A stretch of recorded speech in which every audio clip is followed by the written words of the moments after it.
Fala pessoal, olha só, assunto urgente e muito importante, tá? Tá todo mundo acompanhando a situação que a gente está vivendo, né? O que está acontecendo aí com relação ao coronavírus.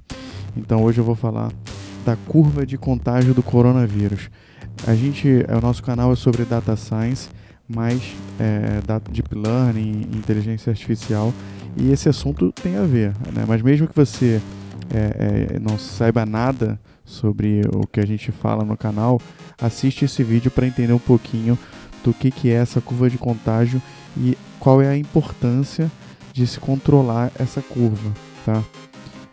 A curva de contágio do coronavírus ela é exponencial. Isso significa que quando uma pessoa transmite, né, para mais de 2 ou 3 pessoas, né, é o mínimo que se tem dito, essa curva começa a crescer numa velocidade muito grande. Então, se você deixar essa curva andar por conta própria, uma pessoa transmite para mais 3, que transmitem para mais 3, isso vai superlotar totalmente os hospitais, os leitos, né? E como tem sido noticiado na mídia, né, os leitos são limitados e as pessoas que precisam, mesmo considerando, né, um percentual baixo de pessoas que se tornam casos graves, né, mesmo sendo baixo, quando você coloca isso por uma curva exponencial que vai contaminar boa parte da população, isso é suficiente para causar o caos, né, na estrutura médica, né, na utilização dos leitos, e principalmente respiradores, né, UTI, CTIs. Então a gente precisa controlar essa curva.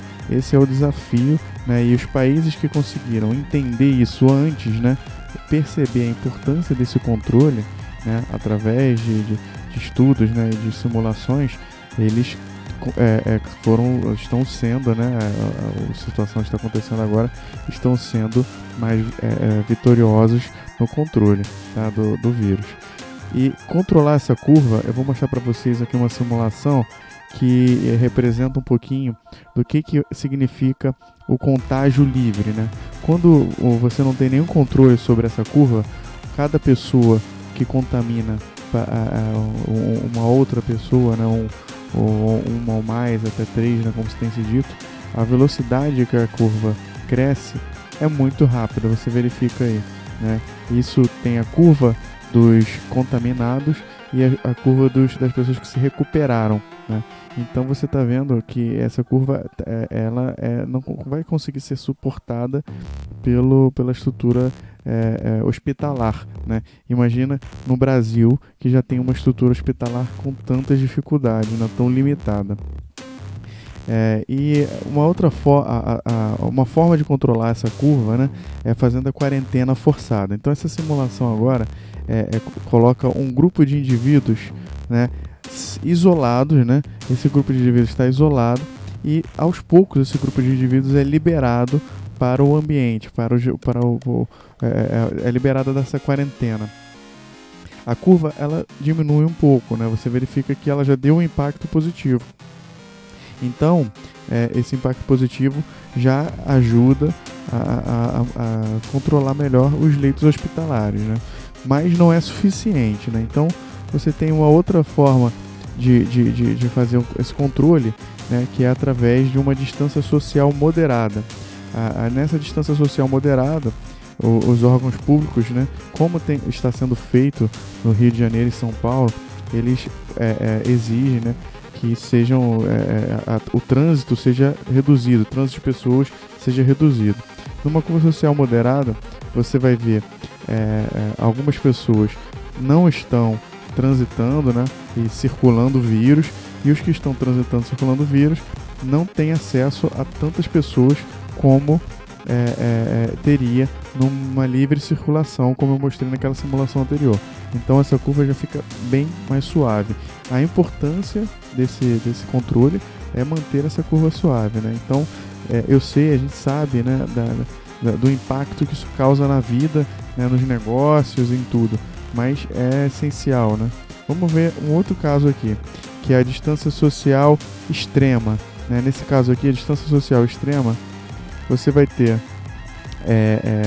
a maior parte da população, né, sem se locomover, né, em ambientes restritos, né, e uma parte bem pequena, né, como tem acontecido na Itália nesse momento, que tem a permissão para se locomover. E aí você vai ter esse controle muito mais forte da distribuição do vírus, do espalhamento desse vírus, né, do contágio desse vírus. A gente não quer chegar aqui no Brasil, no Rio de Janeiro, São Paulo, nessa situação. Então é importante respeitar o que está sendo pedido, né? Muita gente não está levando a sério, muita gente tem seu negócio, tem sua preocupação financeira, mas é muito importante, né, contribuir, né, fazer a sua parte. Não espere que só o próximo faça a sua parte. Todo mundo tem que fazer a sua parte. Tá bom, pessoal? Essa simulação é uma simulação que foi feita pelo Washington Post. Tá aí o link, quem quiser ler a matéria inteira, tá? E assim, compartilha para os seus amigos, para quem não está levando a sério. É muito importante, né, que se respeite o que está sendo pedido, né? Não continue sua vida normal nesse período. A gente precisa dar acesso aos leitos, né, as UTIs, as CTIs, respiradores para as pessoas que precisam, e que isso fique controlado e tenha esses leitos suficientes, tá bom? Um abraço aí, pessoal.